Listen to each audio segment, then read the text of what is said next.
Hi friends, I am Nirav Gadai and I welcome you in Hasta Ramta Spelling Shikho program.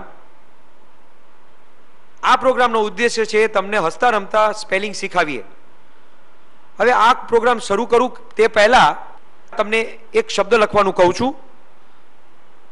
પહેલો શબ્દ છે two, TO2. TO2 લખો, તમારી નોટમાં લખો TO2. અચ્છા, બીજો શબ્દ છે GO.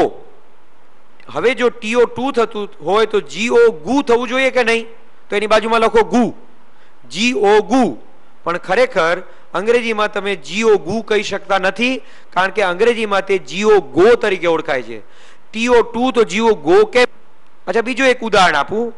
હવે તમારી નોટમાં લખો NO. NO નો. NO નો એનું ઉચ્ચારણ NO નું ઉચ્ચારણ નો થાય છે. અચ્છા, બાજુમાં બીજો એની નીચે શબ્દ લખો KNOW. KNOW એનું ઉચ્ચારણ થવું જોઈએ કન્નો. બાજુમાં લખો કન્નો. પણ ખરેખર એનું ઉચ્ચારણ નો થાય છે, કન્નો થતું નથી. આનું કારણ શું?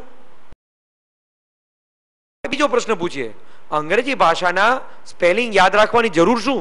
આપણે ગમે તેવા સ્પેલિંગ લખી નાખીએ તો ચાલે નહીં. તો એના માટે તમને એક વાક્ય લખાવું છું અને બુકમાં પણ એ વાક્ય આપેલું છે, તમે જુઓ. Sentence 1, my hair is white. My hair is white. Sentence 2, my hair is white. Sentence 2, my hair is white. પહેલા વાક્યનો અર્થ થાય મારું સસલું સફેદ છે, અને બીજા વાક્યનો અર્થ થાય મારો વાળ સફેદ છે.